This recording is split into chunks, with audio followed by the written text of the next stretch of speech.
Aujourd'hui, j'ai une histoire qui vous fera respirer. Il s'agit de l'histoire du directeur financier de longue date de Donald Trump, Allen Weisselberg, qui est au bord d'un événement qui va changer sa vie. Après avoir été pendant des décennies un personnage clé de la Trump Organization, M. Weisselberg risque aujourd'hui d'être condamné pour la deuxième fois, cette fois pour parjure. Cette évolution fait suite à son implication dans un système de fraude fiscale qui a duré 15 ans au sein de la Trump Organization. Il est donc possible qu'il implique Trump et provoque tout un incident. Entrons dans le vif du sujet. L'ancien directeur financier de Trump condamné. Pour comprendre l'importance des ennuis judiciaires d'Allen Weisselberg, il faut d'abord explorer son parcours et le rôle qu'il a joué en tant que directeur financier de Donald Trump. M. Weisselberg, aujourd'hui âgé de 76 ans, a consacré des décennies de sa vie à la gestion des affaires de la famille Trump. Son poste de directeur financier a fait de lui un confident de confiance de l'ancien président, supervisant les opérations financières de la Trump Organization avec minutie. Le parcours de M. Weisselberg au sein de la Trump Organization a commencé dans les années 1970, lorsqu'il a rejoint l'entreprise en tant que comptable. Au fil des ans, il a gravi les échelons et a fini par devenir directeur financier, poste qu'il a occupé pendant des décennies. Son rôle consistait à gérer les aspects financiers du vaste empire de Trump, notamment à superviser les budgets, les états financiers et les déclarations fiscales. En tant que directeur financier, M. Weisselberg était chargé de veiller à la santé financière et au succès de la Trump Organization. Il a joué un rôle crucial dans la gestion des finances de l'entreprise, la prise de décisions stratégiques et la fourniture de conseils financiers à Trump lui-même. Son expertise et sa connaissance des subtilités financières de l'organisation ont fait de lui un atout indispensable à l'empire commercial de Trump. Mais la loyauté de Weisselberg à l'égard de Trump allait au-delà de ses fonctions professionnelles. Il était connu pour son dévouement farouche et son soutien inébranlable à l'ancien président. Cette loyauté s'est manifestée par sa volonté d'aller très loin pour protéger les intérêts de Trump, même face à des défis juridiques. Cependant, la loyauté et le dévouement inébranlable de Weisselberg à l'égard de Trump l'ont finalement conduit sur la voie des ennuis judiciaires. En 2022, il s'est retrouvé au centre d'une affaire très médiatisée concernant un système de fraude fiscale qui a duré 15 ans au sein de la Trump Organization. Ce système, qui a été mis au jour au cours d'une longue enquête, a révélé un ensemble de pratiques financières frauduleuses visant à échapper à l'impôt. L'implication de Weisselberg dans le système de fraude fiscale a conduit à sa première condamnation, au cours de laquelle il a passé environ 100 jours en prison à Rikers. Cette condamnation a terni sa réputation et soulevé des questions sur son rôle dans les opérations financières de la Trump Organization. Mais ce n'était que le début de ses déboires judiciaires. Aujourd'hui, Weisselberg est sur le point de plaider coupable pour la deuxième fois, cette fois-ci pour parjure. L'accusation découle de son témoignage lors du procès civil pour fraude de Trump, où il est accusé d'avoir menti à la barre. S'il plaide coupable, Weisselberg devra admettre les mensonges qu'il a proférés sous serment, ce qui compliquera encore sa situation juridique déjà difficile. Le moment de cet éventuel plaidoyer de culpabilité est crucial, car nous attendons la décision du juge sur la peine à infliger dans cette affaire. Cette décision déterminera le montant de la dette de Donald Trump, ce qui pourrait avoir des conséquences considérables pour l'ensemble de son empire immobilier. Néanmoins, les récentes informations du New York Times et de CNN ont provoqué une onde de choc dans le monde juridique, car elles révèlent qu'Allen Weisselberg est en pourparlers pour éventuellement plaider coupable d'une accusation de parjure. Cette accusation est liée à son témoignage lors du procès civil pour fraude de Trump, où il est accusé d'avoir menti à la barre. Le plaidoyer de culpabilité potentielle ajoute une nouvelle couche de complexité à la situation juridique déjà troublée de Weisselberg. Selon les rapports, l'accusation potentielle de parjure de Weisselberg est liée à ses tentatives de se distancer des déclarations financières de Trump.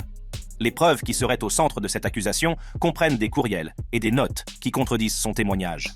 Ces documents, découverts par le journaliste d'investigation Dan Alexander, mettent en évidence le contraste frappant entre les affirmations de M. Weisselberg et la vérité. Au cours du procès, M. Trump a été accusé d'avoir menti sur son patrimoine, en particulier sur la taille de son appartement.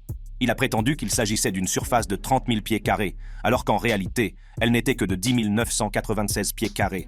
Weisselberg, dans un effort pour défendre Trump, a témoigné qu'il n'était pas impliqué dans cette divergence. Cependant, l'enquête d'Alexander a révélé une autre histoire. Les recherches méticuleuses d'Alexander ont mis au jour des années de conversations entre Weisselberg et des journalistes, au cours desquelles il s'est concentré sur la taille de l'appartement. Dans ces conversations, Weisselberg a affirmé que le penthouse mesurait 30 000 ou même 33 000 pieds carrés, tentant ainsi de faire valoir qu'il était surévalué. Le contraste frappant entre les affirmations de Weisselberg et les preuves documentées soulève de sérieuses questions quant à sa crédibilité. Les courriels et les notes, qui seraient au centre de l'accusation de parjure, fournissent des preuves évidentes de la tromperie de Weisselberg. Ces documents montrent qu'il a toujours affirmé un chiffre alors que les documents réels en révèlent un autre. Le contraste frappant entre ces affirmations et la vérité laisse peu de place au doute quant à sa crédibilité. L'impact de cette nouvelle preuve ne peut être sous-estimé. Non seulement il sape la crédibilité de M. Weisselberg, mais il soulève également des questions quant à la validité de son témoignage antérieur. L'éventuel plaidoyer de culpabilité pour parjure complique encore sa situation juridique et pourrait avoir des conséquences considérables tant pour lui que pour Donald Trump. Il est important de noter que les procureurs ont examiné les preuves présentées par Dan Alexander et ont procédé à leur propre analyse médico-légale. Bien qu'ils n'aient engagé aucune action contre M. Alexander, ils ont reconnu l'importance des éléments de preuve qu'il a découverts. Les enregistrements de Trump mentant sur la taille de son appartement et les notes des conversations de Weisselberg au fil des ans ont été rendus publics et donnent une image claire et accablante de la tromperie. Dans l'attente de la décision du juge sur la peine à infliger dans cette affaire, la révélation de l'éventuelle culpabilité de Weisselberg pour parjure a sans aucun doute eu un impact sur la procédure. Le juge doit maintenant examiner la crédibilité du témoignage antérieur de Weisselberg et les conséquences potentielles de ces mensonges. Ce développement pourrait avoir des implications significatives à la fois pour Weisselberg et pour la Trump Organization. Le juge, qui est chargé de décider de la peine dans le cadre du procès, est maintenant confronté à une décision cruciale qui pourrait avoir des conséquences considérables tant pour Weisselberg que pour Donald Trump. La décision du juge déterminera combien Donald Trump doit, et cette décision pourrait potentiellement menacer l'ensemble de son empire immobilier. Dans le cadre du procès, qui porte sur une affaire de fraude civile, le procureur général a déjà demandé à Donald Trump de payer plus de 370 millions de dollars. Le plaidoyer de culpabilité potentielle de Weisselberg ajoute une nouvelle couche de complexité à l'affaire, car il remet en question la crédibilité de témoins clés et la validité de témoignages antérieurs. Si le juge reconnaît Weisselberg coupable de parjure, cela pourrait avoir un impact significatif sur l'issue du procès. Le juge doit examiner attentivement les implications des mensonges de Weisselberg et le préjudice potentiel qu'ils ont pu causer à la Trump Organization. La crédibilité des témoins, y compris celle de Weisselberg lui-même, est cruciale pour déterminer le verdict et les conséquences financières pour Trump. Si l'éventuel plaidoyer de culpabilité de M. Weisselberg peut sembler un coup dur pour Donald Trump, il est important de noter que son accord avec les procureurs n'implique pas nécessairement de coopérer contre M. Trump.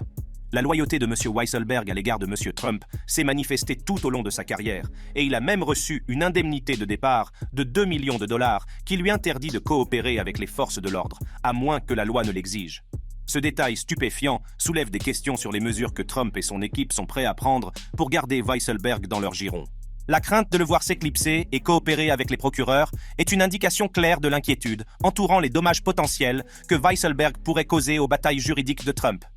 Mais ce qui est clair dans cette affaire, c'est qu'à maintes reprises, nous avons vu des personnes proches de Trump, y compris son propre chef de cabinet et Michael Cohen, commettre des actes illégaux, mentir et faire obstruction à la justice pour le protéger.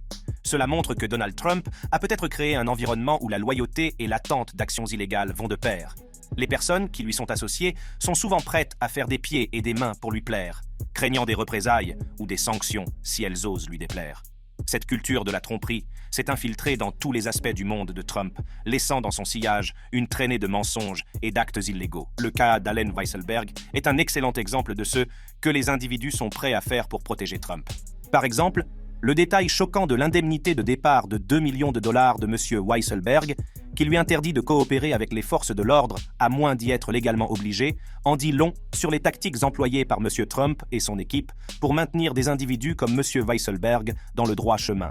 Elle soulève des questions sur l'implication de Trump dans les pratiques financières frauduleuses qui ont été découvertes. Si l'accord conclu par Weisselberg avec les procureurs n'implique peut-être pas de coopérer contre Trump, les dommages causés à la réputation de Trump et à la Trump Organization sont déjà faits. Mais, comme je l'ai déjà souligné, le cas d'Allen Weisselberg n'est pas particulier. Plusieurs personnes liées à Trump se retrouvent toujours dans des situations moins optimales. Les déboires juridiques des associés de Trump. Des accusations criminelles aux poursuites en diffamation, certains associés de Trump se retrouvent empêtrés dans un réseau de problèmes juridiques qui menacent de ternir leur réputation et d'impliquer potentiellement Trump lui-même. Steve Bannon, l'ancien stratège de la campagne et de la Maison-Blanche de Donald Trump, n'est pas étranger à la controverse. Ses démêlés avec la justice ont fait la une des journaux et laissé de nombreuses personnes s'interroger sur l'étendue de son implication dans des activités criminelles. En 2022, Bannon est reconnu coupable d'outrage au Congrès. Cette condamnation est intervenue après qu'il a défié une demande de comparution devant une commission de la Chambre des représentants des États-Unis chargée d'enquêter sur l'attentat du 6 janvier au Capitole. Le refus de M. Bannon de coopérer à l'enquête a fait sourciller et a eu de graves conséquences. Bien qu'il ait fait appel de la condamnation, les experts juridiques estiment que ses chances de la faire annuler sont minces. Mais ce n'est pas tout. Les ennuis judiciaires de Bannon vont au-delà de l'outrage au Congrès. En mai prochain, il sera jugé à New York pour fraude, conspiration et blanchiment d'argent. Les procureurs affirment que M. Bannon a escroqué des donateurs dans le cadre d'un projet de construction d'un mur au Mexique appelé We Build the Wall. Ce projet visait à collecter des fonds pour le mur frontalier promis par Trump, mais il s'est rapidement transformé en cauchemar juridique pour Bannon et ses associés. Les charges retenues contre M. Bannon sont graves et assorties de sanctions importantes. S'il est reconnu coupable, il pourrait être condamné à une peine d'emprisonnement importante et à des amendes considérables. Les allégations de fraude et de complot ont jeté une ombre sur sa réputation et soulevé des questions quant à son intégrité. Les batailles juridiques de M. Bannon ne se sont pas déroulées sans heurts. Son refus de coopérer avec la commission parlementaire chargée d'enquêter sur l'attentat du Capitole a suscité des critiques et alimenté les spéculations sur son implication dans les événements de cette journée fatidique. L'appel de sa condamnation a ajouté une nouvelle couche d'incertitude à son avenir juridique. Malgré la pression juridique croissante, M. Bannon reste inflexible. Il a plaidé non coupable et est déterminé à se battre devant les tribunaux. Son équipe d'avocats travaille sans relâche à la mise en place d'une défense solide et à la remise en cause des arguments de l'accusation. L'issue de son procès aura des conséquences considérables, non seulement pour M. Bannon, mais aussi pour l'ensemble du paysage politique. Il convient de noter que les ennuis judiciaires de M. Bannon ne se limitent pas aux accusations dont il fait actuellement l'objet. Il a également fait l'objet d'une décision de justice pour des frais de justice impayés. Un avocat réputé qui représentait Bannon auparavant a déposé une plainte contre lui pour un montant de 480 000 $. Cela ajoute une nouvelle charge financière à ses frais de justice déjà élevés. Rudy Giuliani, l'ancien avocat personnel de Donald Trump, s'est lui aussi retrouvé au cœur d'une tempête juridique qui menace de bouleverser sa carrière et sa réputation. Les ennuis judiciaires de Giuliani ont commencé en août, lorsqu'il a été inculpé de 13 chefs d'accusation en Géorgie par le procureur du comté de Fulton, Fani Willis. Ces accusations s'inscrivent dans le cadre d'une conspiration visant à contrecarrer la défaite de Trump en Géorgie en 2020. L'implication présumée de M. Giuliani dans cette conspiration a fait froncer les sourcils et a conduit à un examen minutieux de ses actions pendant et après l'élection. Les accusations portées contre lui sont lourdes de conséquences et pourraient donner lieu à des sanctions importantes s'il est reconnu coupable. Mais les défis juridiques pour Giuliani ne s'arrêtent pas là. En octobre, 3 autres anciens avocats de Trump, ayant travaillé en étroite collaboration avec Giuliani, ont accepté de plaider coupable et de coopérer avec les procureurs. Cette évolution a accru la pression sur Giuliani et soulevé des questions quant à son éventuelle coopération avec les autorités. M. Giuliani a nié avec véhémence les accusations portées contre lui, qualifiant son inculpation de parodie. Toutefois, les experts juridiques estiment que la situation juridique de Giuliani est devenue de plus en plus périlleuse. Les accords de plaidoyer de ses anciens collègues ont créé un effet domino, chaque plaidoyer de culpabilité pouvant renforcer le dossier contre Giuliani. Les retombées des batailles juridiques de Giuliani vont au-delà des accusations criminelles. En août, il a été jugé responsable d'avoir tenu des propos diffamatoires à l'égard de 2 agents électoraux de Géorgie. En conséquence, il a été condamné à payer leurs frais de justice et à leur remettre des preuves. Cette décision a encore terni la réputation de Giuliani et aggravé ses problèmes juridiques. En outre, M. Giuliani est impliqué dans un procès en diffamation de 2,7 milliards de $, intenté par la société Smartmatic, spécialisée dans les technologies de vote. L'entreprise accuse Giuliani d'avoir inventé une excuse après l'autre pour éviter de remettre des documents liés à ses fausses affirmations sur les résultats de l'élection de 2020. Ce procès a non seulement mis en jeu la crédibilité de M. Giuliani, mais il risque également d'avoir des conséquences financières considérables. Malgré la pression juridique croissante, Giuliani a maintenu son innocence et n'a montré aucun signe de recul. Toutefois, des experts juridiques estiment qu'il pourrait envisager de coopérer avec les procureurs afin de réduire son exposition. La question reste de savoir si Giuliani choisira de prendre une telle mesure et de fournir des informations potentiellement préjudiciables sur son ancien client, Donald Trump. Mark Meadows, ancien secrétaire général de la Maison-Blanche et ancien membre du Freedom Caucus de la Chambre des représentants, a été inculpé aux côtés de M. Giuliani. La commission spéciale de la Chambre des représentants, chargée d'enquêter sur l'attentat du 6 janvier au Capitole des États-Unis, a présenté M. Meadows comme une figure centrale des efforts d'ingérence de M. Trump dans les élections. Normalement, l'inculpation d'un haut responsable de la Maison-Blanche devrait avoir un impact important sur Washington. Cependant, la capitale a déjà été secouée par des accusations criminelles historiques contre le président lui-même, que M. Meadows était chargé de protéger. M. Meadows a maintenant déposé une demande de transfert de l'affaire du comté de Fulton, en Géorgie, au système fédéral, une démarche que l'ancien président devrait également entreprendre prochainement. S'il est condamné par un tribunal fédéral, M. Meadows pourrait être gracié par M. Trump s'il remporte un nouveau mandat ou par un président républicain. Cette option ne serait pas possible si les accusations étaient portées devant les tribunaux de l'État. Le fait que M. Meadows ait été inculpé en Géorgie, mais pas dans le cadre de l'enquête fédérale menée par le conseiller spécial Jack Smith, a donné lieu à des spéculations sur son éventuelle coopération à cette enquête, ce qui pourrait être problématique pour l'ancien président. Un autre personnage notable parmi les personnes inculpées en Géorgie est John Eastman, ancien avocat de Trump. M. Eastman aurait tenté de convaincre le vice-président de l'époque, Mike Pence, qu'il avait le pouvoir d'interférer avec la certification des résultats des élections. L'avocat de M. Eastman a décrit l'inculpation du comté de Fulton comme une tentative de criminaliser l'action des avocats et s'est inquiété des implications juridiques pour les affaires futures. Mike Lindell, PDG de MyPillow et fervent partisan de Donald Trump, s'est également retrouvé mêlé à une bataille juridique d'un autre genre, les procès en diffamation. M. Lindell a fait l'objet de poursuites pour diffamation d'un montant de 2 milliards de dollars de la part d'entreprises de machines à voter électronique qu'il a accusé d'avoir contribué à truquer l'élection de 2020 contre M. Trump. Ces poursuites ont non seulement mis en jeu la réputation de M. Lindell, mais elles ont également eu des conséquences financières importantes. Les affirmations de Lindell sur la fraude électorale et sa promotion incessante des théories du complot ont fait de lui un personnage controversé. Bien qu'il ait fermement défendu ses convictions, les fabricants de machines à voter ont intenté une action en justice pour protéger leur réputation et demander réparation pour les dommages causés par les déclarations de M. Lindell. Les procès en diffamation ont coûté à Lindell des millions de dollars en frais de justice dus à un cabinet d'avocats de Minneapolis. En octobre, le cabinet d'avocats a officiellement demandé à la Cour l'autorisation de se retirer de la représentation de Lindell, en invoquant les millions de dollars qu'il leur devait. Cette évolution complique encore la situation juridique de M. Lindell et ajoute à la pression financière croissante à laquelle il est confronté. L'issue de ces procès en diffamation reste incertaine, mais les enjeux sont importants pour Lindell. Une décision favorable aux fabricants de machines à voter pourrait avoir de graves conséquences financières pour lui et son empire commercial. Elle pourrait également porter un coup sévère à sa crédibilité et à son influence dans la sphère politique. Malgré la pression juridique et financière croissante, M. Lindell reste inflexible. Il continue à affirmer qu'il y a eu fraude électorale et ne montre aucun signe de recul. Pour être honnête, bien d'autres de ses associés sont confrontés à des problèmes juridiques. Mais arrêtons-nous là pour l'instant et concentrons-nous sur les problèmes juridiques qui ont frappé Donald Trump lui-même. La vie juridique de Donald Trump. Depuis les années 1970 jusqu'à sa présidence en 2016, Donald Trump et ses entreprises ont été impliqués dans plus de 4000 affaires judiciaires, allant des poursuites immobilières aux plaintes en diffamation, en passant par les litiges relatifs à la fiscalité des entreprises. Ces batailles juridiques ont continué à le hanter même après avoir quitté ses fonctions, avec des enquêtes en cours, des mises en accusation et des poursuites de la part d'entités gouvernementales. Dans les années 2000, Donald Trump s'est retrouvé empêtré dans un réseau de batailles juridiques qui ont mis en évidence la nature combative de ses relations d'affaires. L'un des procès les plus marquants de cette période concerne le projet ambitieux de Donald Trump de construire une Trump Tower Europe en Allemagne. Cependant, le projet a pris une mauvaise tournure, entraînant la dissolution de l'entreprise et des poursuites judiciaires ultérieures. Un autre différend juridique très médiatisé concerne la propriété de l'emblématique Empire State Building. Trump a poursuivi Leona Helmsley, la défunte magnate de l'immobilier, en affirmant qu'il avait le droit d'acheter le bâtiment. Ce procès a captivé l'attention du public, car deux personnalités se sont affrontées à propos d'un symbole de l'horizon de la ville de New York.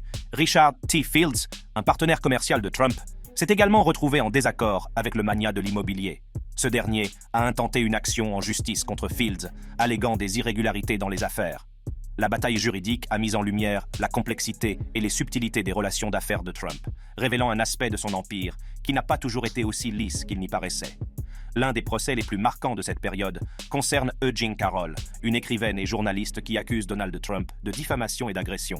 Le procès, qui a débuté en 2023, a captivé la nation, Madame Carroll ayant courageusement raconté son histoire. Madame Carroll a accusé M. Trump de diffamation et d'agression, affirmant qu'il l'avait agressé sexuellement dans une cabine d'essayage d'un grand magasin de luxe dans les années 1990. Le procès, qui a débuté en 2023, a captivé la nation lorsque les détails choquants des allégations de Madame Carroll ont été révélés. Au cours du procès, Madame Carroll s'est courageusement présentée à la barre pour raconter son histoire. Elle a raconté les événements de cette journée fatidique, décrivant avec force détail sa rencontre avec M. Trump. Son témoignage a brossé le tableau inquiétant d'un homme puissant utilisant sa position pour exploiter et blesser des femmes. La défense, qui représente M. Trump, a nié avec véhémence les allégations de Mme Carroll. Elle a affirmé que ces affirmations étaient fausses et motivées par des considérations politiques, dans le but de ternir la réputation de M. Trump. M. Trump lui-même a clamé son innocence, rejetant les accusations de Mme Carroll comme n'étant rien d'autre qu'une invention. Au fur et à mesure que le procès se déroulait, la salle d'audience est devenue un champ de bataille où s'affrontaient des récits contradictoires. Des témoins ont été appelés à la barre, apportant des points de vue supplémentaires sur les événements en question. Le jury a écouté attentivement les témoignages, évaluant la crédibilité de chaque partie. Dans une tournure d'événements choquante, le jury a déclaré Trump responsable d'avoir abusé sexuellement et d'avoir diffamé Carroll. Le verdict a fait l'effet d'une onde de choc dans tout le pays, car il a porté un coup juridique important à l'ancien président. Le jury a accordé à Mme Carroll environ 5 millions de dollars de dommages et intérêts, tenant ainsi M. Trump pour responsable de ses actes présumés. Les problèmes juridiques de Donald Trump ne se limitent pas à ses affaires personnelles. Ses entreprises commerciales ont également fait l'objet d'un examen minutieux et de poursuites judiciaires. Des allégations de fraude et de publicité mensongère ont été formulées à l'encontre de M. Trump, notamment en ce qui concerne sa défunte université. En 2016, M. Trump a accepté de payer la somme considérable de 25 millions de dollars pour mettre fin aux poursuites engagées contre l'établissement d'enseignement controversé. Des allégations de publicité mensongère ont également été formulées à l'encontre de ces différentes entreprises, notamment ses complexes hôteliers de luxe et ses terrains de golf. Des poursuites ont été engagées par des particuliers qui affirmaient que le matériel de marketing et les déclarations faites par l'équipe de Trump étaient trompeurs et mensongers.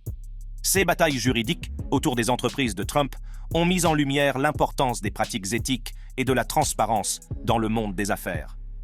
Elles ont rappelé que les individus et les entreprises doivent être tenus responsables de leurs actes, en particulier lorsqu'il s'agit de protection des consommateurs et de pratiques commerciales loyales. Malgré les contestations judiciaires, Donald Trump s'est souvent défendu, niant tout acte répréhensible et intentant fréquemment des contre-attaques. Son approche combative témoigne de sa détermination à défendre sa réputation et ses intérêts commerciaux. Cependant, les batailles juridiques entourant ces entreprises ont sans aucun doute eu un impact significatif sur sa vie personnelle et professionnelle. Dans une récente affaire judiciaire qui a provoqué une onde de choc dans tout le pays, Donald Trump a été accusé d'avoir incité à la violence et d'avoir tenu des propos racistes et sexistes lors d'un rassemblement. Cette affaire a mis en lumière la rhétorique controversée qui a entouré la carrière politique de M. Trump et les conséquences potentielles de ses paroles. Les allégations découlent d'un rassemblement organisé pendant la présidence de M. Trump, au cours duquel il s'est adressé à une foule passionnée de partisans. C'est au cours de cet événement que les incidents présumés se sont produits, des témoins affirmant que M. Trump a fait des déclarations incendiaires qui incitent à la violence et perpétuent des idéologies racistes et sexistes. Le juge présidant l'affaire a refusé de rejeter les allégations, déclarant que le contexte dans lequel les événements se sont produits était pertinent pour comprendre l'atmosphère créée par les paroles de M. Trump. Cette décision a permis à l'affaire de passer au stade du litige préliminaire, de la communication des pièces et des efforts de règlement, marquant ainsi une évolution importante dans la bataille juridique. La salle d'audience est devenue un champ de bataille de récits contradictoires. La défense arguant que les remarques de M. Trump étaient protégées par le premier amendement et qu'elles n'incitent pas directement à la violence. Elle a affirmé que les mots de M. Trump avaient été sortis de leur contexte et que son intention n'était pas d'encourager le mal ou la discrimination.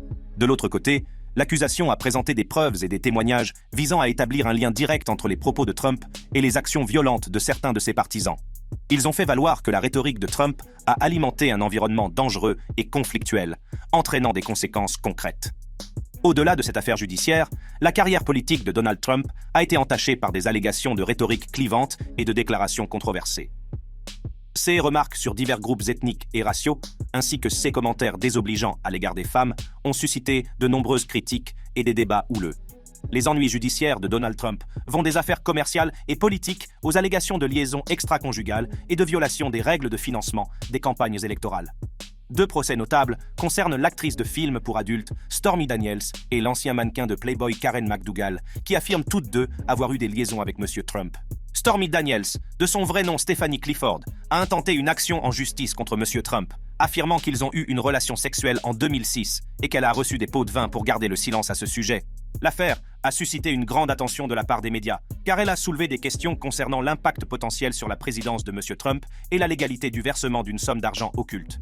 De même, Karen McDougal a intenté une action en justice en affirmant qu'elle avait eu une liaison de 10 mois avec M. Trump en 2006 et 2007. Karen McDougal affirme avoir été payée 150 000 $ par la société mère du National Enquirer, un tabloïd connu pour sa couverture favorable de M. Trump, en échange de son silence sur cette liaison. Le procès a mis en lumière la pratique du catch and kill, qui consiste à acheter et à enterrer des histoires préjudiciables pour protéger la réputation d'individus. Ces poursuites ont mis au premier plan la question des violations des lois sur le financement des campagnes électorales. Les paiements occultes versés à Daniels et McDougal ont suscité des inquiétudes quant à d'éventuelles violations des lois sur le financement des campagnes électorales, étant donné qu'ils ont été effectués pendant la campagne présidentielle de 2016. Certains ont vu dans ces paiements une tentative d'influencer le résultat de l'élection en supprimant des informations préjudiciables. L'ancien avocat de M. Trump, Michael Cohen, a plaidé coupable d'avoir enfreint les lois sur le financement des campagnes électorales dans le cadre des paiements occultes.